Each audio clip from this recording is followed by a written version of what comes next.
Haleluya. Haleluya. Uwe na ufahamu wa kiroho. Usibebe vitu vya kujumla jumla. Na hiyo ndio shida ya kanisa, tukianza kuomba unaomba jumla. No. Ukienda hospitali ukamwambia daktari mimi ninaumwa, daktari anafanyaje hatua ya kwanza? Anakuandikia nenda kapime kwanza. Ndio? Bwana anafanya hivyo ili ajue anataka kutibu nini. Sisi watu wa rohoni tunataka vitu vyote, ukija kwa mchungaji vyote unabeba kwa pamoja na bwaga wale pu. Alafu nataka matokeo. Utachelewa sana. Kama unataka matokeo, jifanyie check up ya kiroho. Bwana asifiwe sana. Jichunguze shida yako, chanzo chake ni nini? Mbona umri wangu unaenda? Kwa nini vijana saizi hawaniambii wananipenda tena? Ni nini kimetokea pa katikati? Hii nuksi imetokea wapi? Mbona mwanzoni pale walikuwa wamepanga foleni kabla sijafikia wakati wa kuolewa? Sasa wakati umefika kuolewa, ni nini kimetokea? Mbona sasa hivi sioni zile foleni? Nini kimetokea? Usiende kuomba jumla binti, anza kuchunguza. Si kwamba umezeeka au hujazeeka. Miungu inasema sisi sio wa kuolewa. Kwa hata anayekuja ametangaza nia, wakati ukifika anakula komba. Umegaragara mpaka Mungu anasema labda Mungu hayupo. Si kwamba Mungu hayupo, Mungu yupo. Lakini hujakaa kutafuta kiini cha kwako, shida iko wapi? Tuache uvivu. Mwambie jana yako acha uvivu. Shika mkono mwambie acha uvivu. Mwambie acha uvivu. Ukikutana na shida, ifanyie kwanza check up ya kiroho, ingia ndani, tafuta ujue shida inatokana na nini. Bwana asifiwe sana. Kuna watu wanaonielewa hapa. Usipokuwa na mzigo wa kujitafuta, kufahamu kinachokutesa shida ni nini, utakaa kwa muda mrefu na mifungo. Ndio maana kanisa wamefunga sana, meomba sana, mmekaa magotini sana, lakini hakuna matokeo. Si kama Mungu asiki, Mungu anasikia sana. Lakini swali linakuja, umetoa shida? Yebesa akaomba, akasema Mungu ungelinisaidia, ukanipanua mipaka yangu, ukaangalia huku na huku na huku na huku, ukaondoa huzuni ambao nimeitwa kwa jina langu. Maandiko yanasema Mungu akamtakabali. Mungu huyo aliyemsaidia Yebesi anaweza kukusaidia pia katika jina la Yesu. Nasema Mungu yule yule aliongeza mipaka ya Yebesi, akamtoa kwenye huzuni, akampa heshima, anaweza kukupa heshima pia katika jina la Yesu. Wangapi ananielewa? Haleluya. Haleluya. Shughulika na jina mpendwa. Jina lako ambalo umeitwa kuanzia, anza kulifanyia uchunguzi. Limetoka wapi hili? Mbona hili jina silielewi, hata maana yake sijui. Saizi dunia imerahisisha. Nenda kwenye Google. Google angalia hili jina. Kama kwenye Google alipo, nenda kijijini mtafute babu. Mwambie babu, hili jina hili jina langu hili hivi limetoka wapi? Nani mwenye nalo kwenye ukoo? Mbona mimi sielewi mambo yanavyokwenda? Nashangaa baba anakuambia, mwenye hili jina alikuwa bibi yako, mzaa bibi yako. Mzaa bibi yako alikuwa ni mganga mahala fulani. Alafu umepewa wewe na umeokoka. Na wokovu wako wenyewe ni wa kutia maji. Mpaka mchungaji akupigie simu na unakuja kanisani. Mpaka mchungaji aje akutembelea unasikia na utukufu. Yaani mchungaji siku hizi anaupenda atembelee washirika. Jamani, atembelee wangapi? Bwana asifiwe sana. Alafu nataka Mungu akuvushe hapo. Ifikie mahala tukue. Ifikie mahala tumjue Mungu. Jamani, Bwana asifiwe sana. Tumekuwa na kanisa watu ambao wana malalamiko, mchungaji. No. Wewe umefanya bidii kiasi gani kujitoa hapo ulipo? Umepambana kiasi gani? Bwana asifiwe sana. Na Mungu wa mbinguni akusaidia katika jina la Yesu. Nasema Mungu wa mbinguni akusaidia katika jina la Yesu. Mithali inasemaje? 2:22. Nenda Mithali 22 mstari wa kwanza.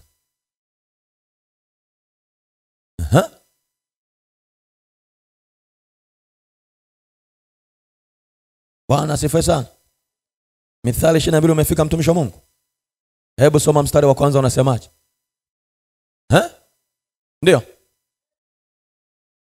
Eli kuchagua jina jema. Shika black. Jamani, Bwana asifiwe sana.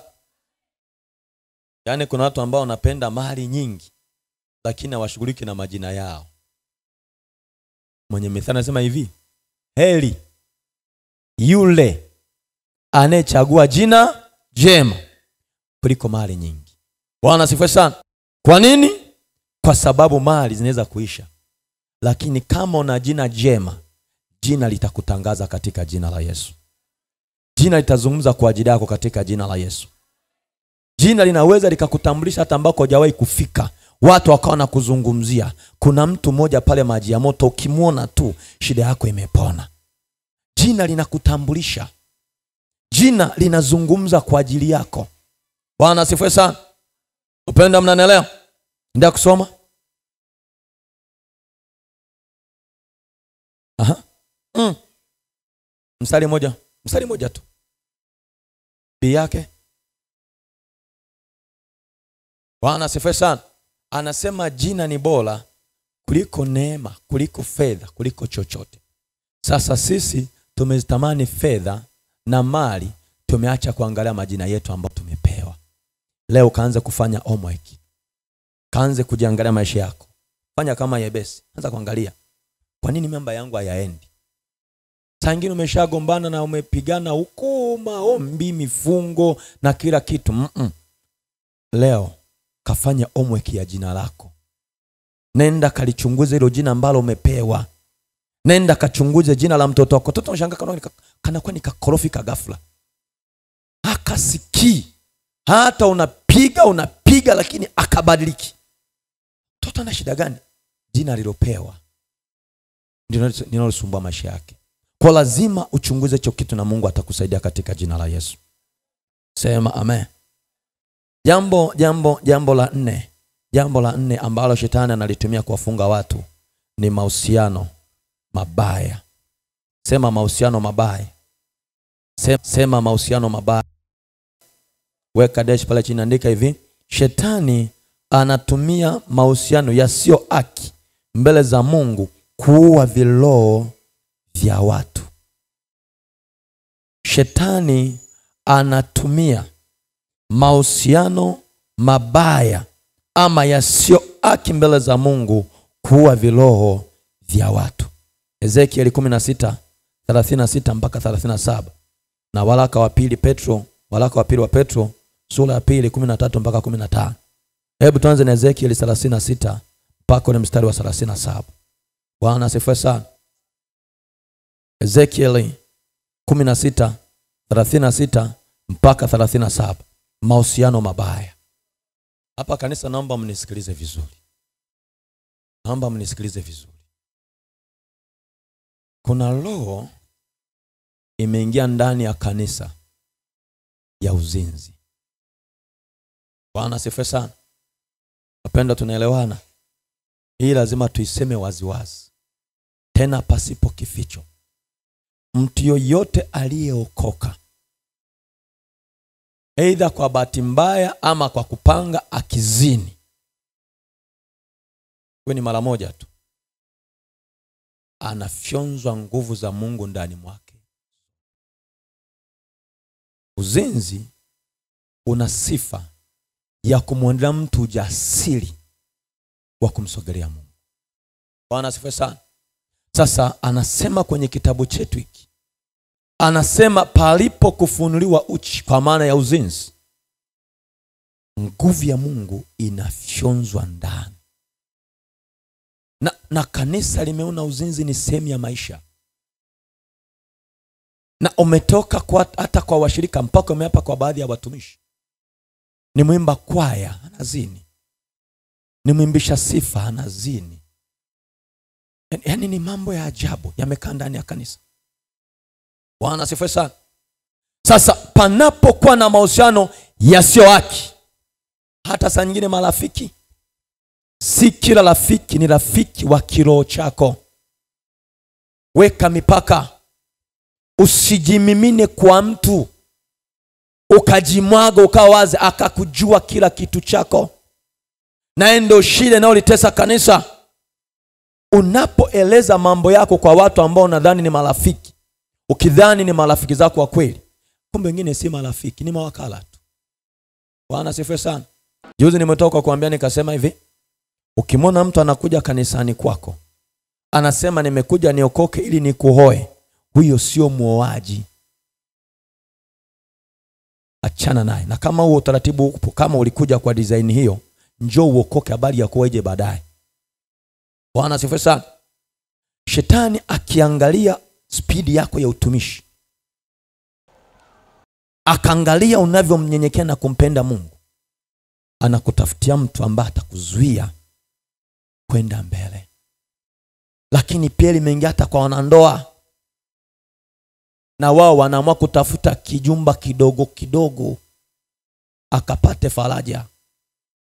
Wanandoa oye. Bwana asifiwe sana. Mimi naeleza ukweli wa Biblia.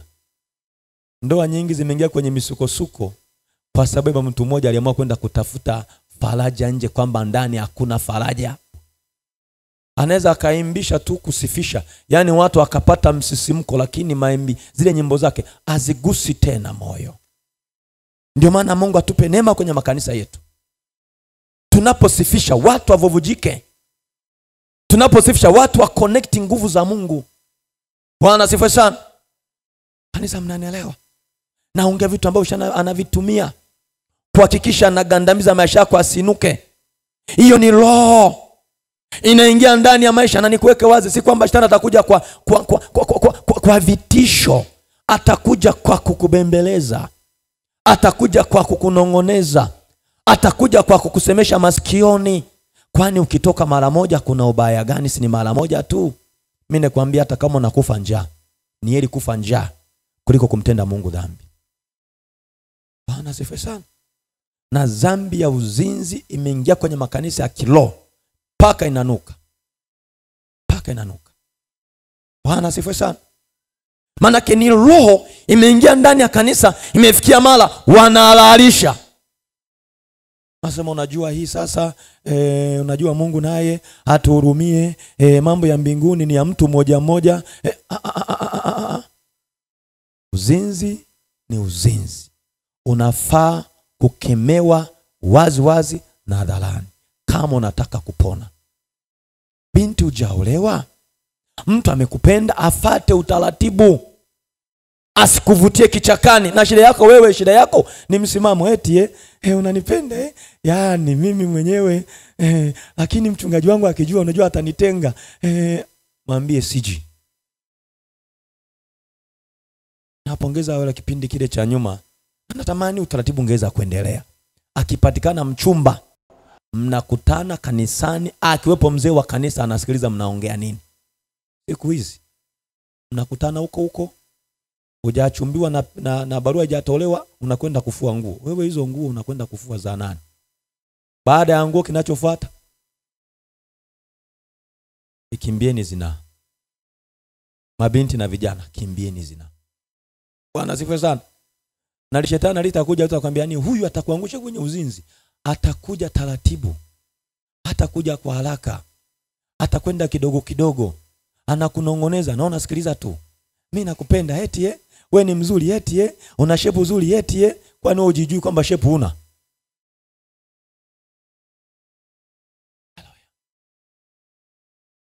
Unajijua. Kama hujui katafute kioo kikubwa weka hapa kama hii madhabahu. Jiangalie hivi ipo ama haipo. Kama haipo haipo. Na shida moja ni hiyo tu, wamama ni waombe wenye watoto wa kike. Wasifieni, waambie ukweli. Siku anakuja kusifiwa na kijana ambaye ni wa mtaani huko, anaondoka naye. Mama mmoja akanafundisha, nilimpenda sana. Akasema, mama, jifunze kumkumbatia binti yako wa kike. Na mfanye kuwa rafiki. Utakuta mama yuko beza na mambo yake na mtoto yuko beza na mambo yake, akutana na kijana huko, akimkumbatia siku ya kwanza anavuruga akili yake. Na hapa hata ungemwambiaje haelewi. Hata ungeombaje hatasikia. Hata ungesemaje hataelewa, kwa sababu kimeingia kitu kipya na kigeni. Bwana asifiwe sana. Haya tunasema tuliponye kanisa la Mungu. Wengine wapendi ukisema maneno kama haya, wengine hawapendi. Mimi nasema kwa sababu hilo ipo. Inatesa vikundi vya makanisa. Mnaanza vikundi vizuri tu cha wana maombi, tunafunga, tunakesha. Mimi kwangu nimeanza kwa utaratibu. Mna maombi gani? ya kufunga na kukesha. Wa kike na wa kiume wapo ndio.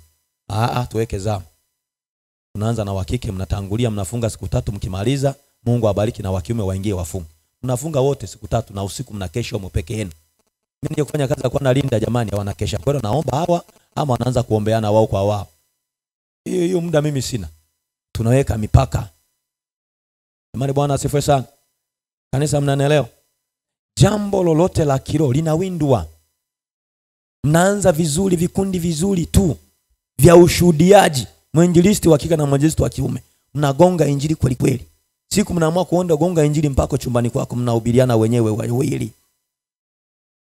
Shetani yupo kazini. Lazima ufahamu wako ufunguke, usikubali kujihatarisha. Kanisa, tunaelewana? Wapenda, tunaelewana? Waraka wa Petro wa pili, sura ya 2, mstari ule wa 13 mpaka ule mstari wa 15. Jamani, Bwana asifiwe sana. Hapa Bwana asifiwe sana. Anasema moyo usioridhika. Sema moyo usioridhika unaweza ukakufanya ukamkosa Mungu. Bwana asifiwe sana. Nikusi mtu wa Mungu, rizika na ulicho nacho. Unanielewa? Rizika Mungu alichokupa kinatosha. Usiwe na tamaa. Na tamaa ndio inaofanya watu wanapoteza direction. Tamaa inakufanya usimtegemee Mungu tena. Maana yake unatamani vitu ambavyo huna uwezo navyo. Wapenda, tunaelewana? Mungu anapokuona wewe, anaona ulichonacho kinakutosha. Kwa sababu ya tamaa unataka mambo makubwa. Utaka ndio na nywele nzuri za shilingi 30,000. Kipato chako ni shilingi ngapi? Kama ni kipilipili kama cha mchungaji, chana paka mafuta, kamtumikie Mungu, majira akifika utapata tu. Wapenda, tunaelewana? Una nguo moja, hiyo inakutosha. Fua, kausha, piga pasi, maisha yaendelee. Acha tamaa. Wengi tamaa yao tu ni kuona tu kapendeza, kasifiwa. Hajasifiwa, hajalizika. Bwana asifiwe sana. Sasa mtumishi wa Mungu hapa ndani kitabu cha Petro anasema tamaa ikiwa ndani ya nafsi ya mtu, kila mara atahitaji. Ukimpa hicho anaendelea kutaka. Ifikie mahala ujiwekee limit. Ridhika na kile ulichokuwa nacho. Ridhika na maisha ulio nayo. Ridhika na maisha Mungu aliyowapa. Kama na mume wako mnapanga, ridhika na hayo. Kuna saa Mungu atawatoa hapo. Usitamani maisha ambayo si yako. Utamtenda Mungu dhambi. Na shetani lilivyo linakutamanisha tu. Bwana asifiwe sana. Napenda, tunaelewana? Kama ni baba kaoa mwanamke mweusi, akimwona mweupe anamtamani. Jamani, mama ni mweupe huyu. Ridhika na wako cheusi, ukulazimishwa ulimuoa huyo ndoa kwako. Ridhika naye. Kanisa, tunaelewana? Acha kutamaa. Na vijana akimwona mdada akapita akavaa kisketi kifupi, macho yanamtoka. Tamaa mbaya. Tamaa inaweza kupeleka jehanamu. Hebu na Mungu atusaidie katika jina la Yesu. Bwana asifiwe sana. Jambo la mwisho nataka nimalize nalo hapa. Jambo la mwisho, andika zawadi au chakula. Andika zawadi au chakula. Bwana asifiwe sana. Shetani anatumia chakula au zawadi kukamata nafsi za watu. Msomaji, naomba ufike haraka, muda wangu amekimbia sana. Nisaidie kufunga kitabu cha Hesabu 25 mstari wa 1 mpaka wa 3. Bwana asifiwe sana. Kwamba zawadi ama chakula kina tabia ya kufungua moyo. Jamani, Bwana asifiwe sana. Kanisa, naomba tusikilizane kwa dakika chache na kwenda kumaliza. Kwamba unapopewa zawadi yoyote ama ukapewa chakula, kinafungua moyo. Bwana asifiwe sana. Na ndio maana usiwe mwepesi wa kupokea zawadi, binti, kijana. Saizi kuna mama, na Mungu atusaidie na kanisa la Mungu lipate kupona na vijana wetu hawa. Kuna kina mama wanaitwa mashangazi. Huko hapo.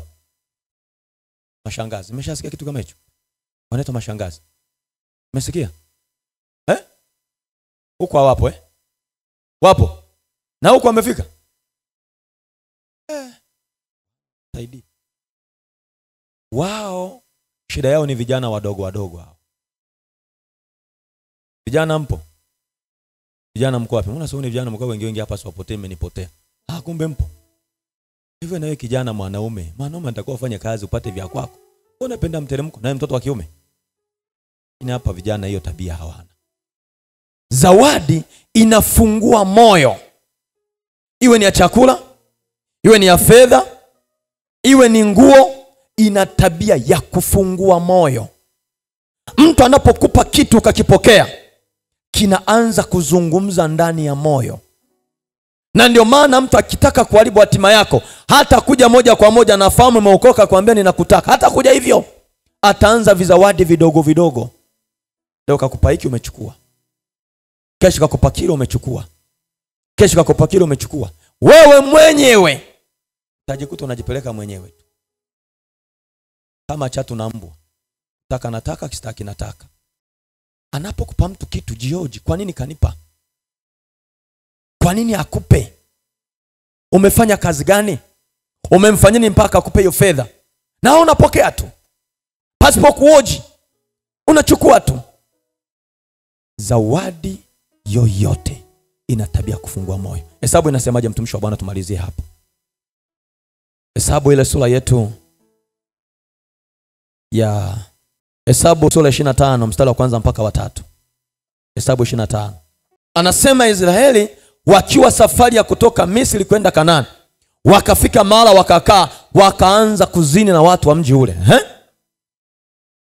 pamoja na wanawake wa Moabu, kwa kuwa waliwaalika watu waende sadakani, sadaka ambazo waliwachinjia miungu yao. Hapa macheki point hiyo. Israeli anakamatwa kwa kamtego ka chakula. Na ndio maana mwanangu, katika jina la Yesu, usipokee au tingi ambazo hazina mwelekeo wa vieleweki. Wapenda, tunaelewana? Mungu wetu akutosheleze kwa kile alichokupa. Maandiko yanasema Israeli kwa sababu walikula chakula chao ambacho kilichinjwa kwa ajili ya miungu yao, wakaanza kuzini na hao wanawake wa Moabu, ambao ilikuwa ni chukizo mbele za Mungu. Bwana asifiwe sana. Nini kilitokea? Unapopokea sadaka yoyote, zawadi yoyote, inaanza kuzungumza ndani ya moyo. Na huyo mtu kama alinenea maneno, akainuizia, yale ananuizia atatokea. Ndio maana ndoa nyingi zinaharibika. Watoto wanakosa direction, wanakosa mfumo wa maisha. Kwa nini? Wazazi wao wameingia kwenye mafarakano. Kwa sababu ya nini? Palipoingia roho inaitwa penda na pendwa. Mafarakano yakaingia ndani ya familia. Watoto wakakosa direction. Magonjwa yakaingia. Magomvi yakaingia. Mafarakano yasiyokoma yakaingia. Kwa nini? Mlango ulipofunguka wa zawadi. Mimi nakusihi katika jina la Yesu, jitenge na zawadi ambazo hazieleweki ni za nini. Nataka kuletea zawadi, muulize ya nini? Nimeona nikupe tu. Ya nini? Nimekupa. Mungu akubariki sana na riziki nilichokuwa nacho. Chukua zawadi yako. Utakuwa salama sana. Lakini unapokea zawadi, chukua, unapokea. Mwisho wa siku unapoteza direction ya wokovu. Bwana asifiwe sana. Kwa hii shetani anatumia sana hizi mbinu ambazo natamani Mungu jioni leo tukaziombee na Mungu akatuepushe nazo katika jina la Yesu. Bwana asifiwe sana. Wangapi wameelewa? Wangapi nasema tuko tayari kuomba? Nimesema kwa utaratibu sana, sio kwa haraka, at least unielewe. Bwana asifiwe sana. Maana kuna watu mmekula vyakula. Asubuhi nimetoka kusema kidogo, nikasema kuna ibada zinafanyika katika ndoto. Unalala usiku na kula vyakula. Ile ni ibada. Ni agano lele. Mwingine akaota ndoto amevalishwa nguo. Kuna binti moja kanisani kwetu, tukaa tunaomba naye, akasema shida yake yeye ilitokea, anajikuta usiku amevalishwa vazi zuri. Wakati umefika kuolewa, kila akipata mchumba anamkataa. Kila akipata mchumba anamkataa. Kila akipata mchumba anamkataa. Sasa amefikia mahali amekata tamaa. Tukaanza kuomba naye. Nikaanza kumuuliza, hebu nieleza. Akanieleza, nikasipati picha. Roho Mtakatifu akaniambia, muuliza anaotaga nini kila siku. Kila siku anaamka amevalishwa vazi zuri, amekaa mahali pazuri, anakula chakula. Uchumba umefika, umekataliwa. Nini kimetokea? Kuna ndoa katika ulimwengu wa roho ya mwanaume asiyejulikana. Ni ibada. Kwa haya mambo tunayazungumza ni ya kawaida sana, lakini yana madhara makubwa kama hujayashughulikia vizuri. Bwana asifiwe sana. Wapenda, tunaelewana? Mwingine akalala anamuota bibi yake. Kila bibi yake anakuja anamkabidhi vitu, anampa. Baada muda fulani kauchukia wokovu. Baada muda fulani akajikuta anakuwa anaruka, anakuwa ni mchawi wa kawaida kabisa. Ilianzia rohoni. Kwa tunapokuwa tunaongelea hizi ibada, hizi silaha shetani anazitumia si vitu vidogo vidogo, ni vikubwa, ijapokuwa inafanyika kwa udogo. Ninaomba tusimame katika jina la Yesu. Bwana asifiwe sana. Kuna mtu amepokea kitu cha kumsaidia. Haleluya. Haleluya. Kuna mtu amepokea kitu kizuri cha kumsaidia. Ina mikono yako juu, funika macho yako. Funika macho yako kwa dakika chache. Tunataka tukaombee haya maeneo manne yaliyobaki. Asubuhi tuliombea eneo la kwanza la sadaka. Nataka tukombe kwa ajili eneo la pili. Tuombea mambo makubwa manne ambayo shetani anayatumia kuyafunga maisha ya watu. Tukombe hizi ibada ambazo zinaweza zikaanza nafanyika kwenye maisha yako pasipo kujua. Au saa nyingine ulipewa jina, au saa nyingine ni mahusiano yasiyokuwa halali yakakuharibia historia yako. Bwana asifiwe sana. Ukiwa umefunika macho yako na mikono yako juu, hivyo hivyo ulivyo, nitakuomba usogee mbele. Hivyo hivyo ulivyo, mikono yako juu, sogea mbele. Na ukifika mahali hapa, nitamani msibanane, tupate kuomba.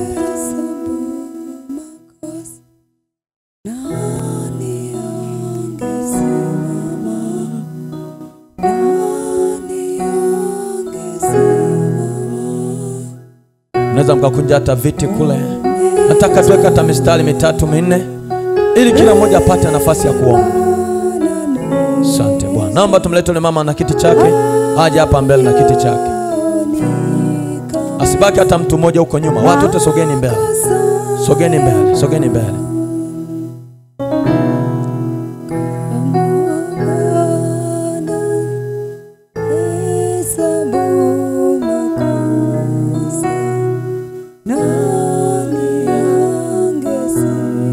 Na mikono yako juu kabisa namna hiyo. Asante Bwana.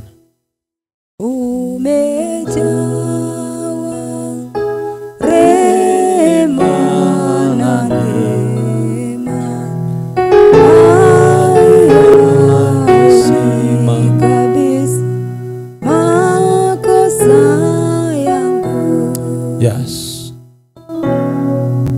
Nataka utafakari jambo kuhusu jina lako.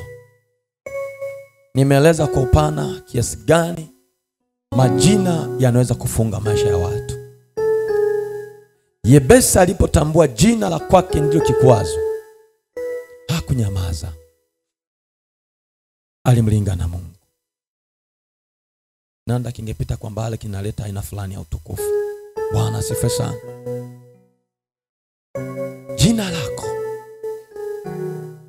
ambalo umepewa